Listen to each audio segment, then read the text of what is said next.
नहीं तो ये राजद तो 2005 के बाद से खत्म। 10 में एनडीए की ऐतिहासिक जीत रही, 15 में एनडीए जुड़ रहता तो ऐतिहासिक जीत होती।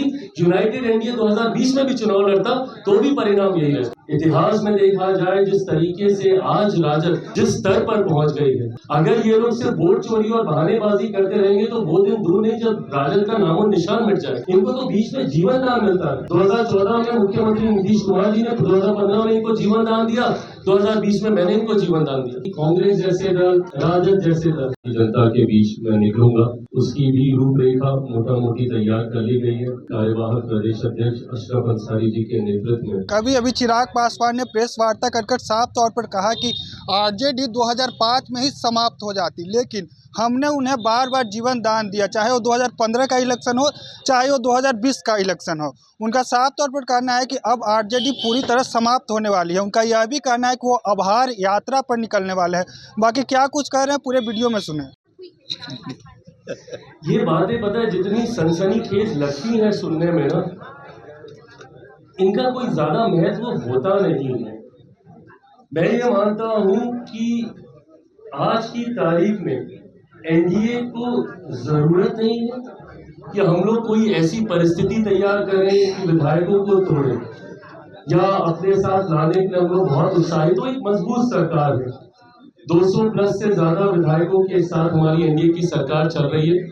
मैं जरूर मानूंगा कि विपक्ष के कई ऐसे दल हैं जिनके विधायकों ने समय समय पर संपर्क जरूर किया है, उनकी इच्छा जरूर रही है। मैं खुद बोल ही रहा हूँ, मेरी पार्टी को तोड़ा गया है तो मैं उस दल को समझता हूँ जब किसी दल के टूटने की परिस्थिति आती है, और मैं कभी ऐसी किसी परिस्थिति को एनकरेज मैं नहीं करता हूँ। पर हाँ, मेरे पार्टी के नेताओं के संपर्क मेरे से भी कुछ लोगों ने संपर्क साधा है। आते हैं, नहीं आते हैं, टूटते हैं, नहीं टूटते हैं। पर हाँ, इतना मैं जरूर कहूंगा कि कांग्रेस जैसे दल, राजद जैसे दल, उनके कई विधायक नेता ऐसे हैं जिनमें असंतोष है, और असंतोष इस बात को लेकर ज्यादा है कि चुनाव में हार जीत लगी रहती है। पर अगर पार्टी का नेतृत्व अपनी जिम्मेदारियों से भागने लग जाए तो गलत है। 2020 में एक बार आप लोगों को चाहूंगा कि आप में से जो साथी उस वक्त थे याद कीजिएगा, 2020 शायद 10 नवंबर को रिजल्ट आया था। मैं शायद डेट में आगे पीछे गलत हो सकता हूँ, बट जिस दिन रिजल्ट आया था उसके ठीक अगले दिन मैं आप लोगों के सामने था। अगले दिन मैंने आप लोगों से प्रेस वार्ता की थी, जिम्मेदारी ली थी कि हाँ मेरी पार्टी चुनाव हारी है, हम लोग का प्रदर्शन वैसा नहीं रहा। जब आप जिम्मेदारी नहीं लेते हैं तो कार्यकर्ताओं में भी निराशा आती है। ऐसे में नेता प्रतिपक्ष की भी एक बड़ी जिम्मेदारी है। पूरे सदन के सत्र से आप गायब रहते हैं, आप कहीं आए जाएं, परिवार के साथ रहें, मुझे कोई दिक्कत नहीं। बट जब सत्र चलता है, ऐसे में जब आप जिम्मेदार पद पर होते हैं तो आपकी अहमियत और ज्यादा होती है।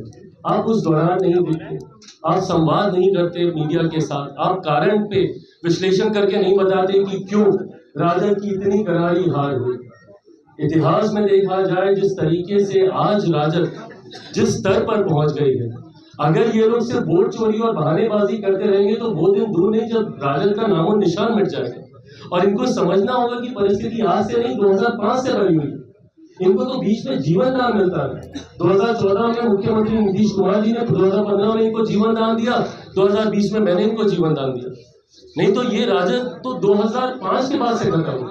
10 में एनडीए की ऐतिहासिक जीत रही, 15 में एनडीए जुड़ रहता तो ऐतिहासिक जीत होती। यूनाइटेड एनडीए 2020 में भी चुनाव लड़ता तो भी परिणाम यही रहता। पश्चिम बंगाल में घुसपैठियों को लेकर जनता के बीच में निकलूंगा, उसकी भी रूपरेखा मोटा मोटी तैयार कर ली गई है कार्यवाहक प्रदेश अध्यक्ष अशरफ अंसारी जी के नेतृत्व में। इसको तैयार किया जा रहा है।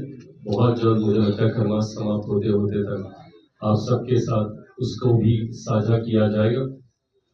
ऐसे में एक बार फिर से आप सबको नववर्ष की शुभकामनाएं देते हुए 15 तारीख को लोक जनशक्ति पार्टी रामविलास ने बिहार प्रदेश में यहीं पर हम लोगों ने पार्टी कार्यालय में हम लोगों ने दही चूड़ा का आयोजन रखा है।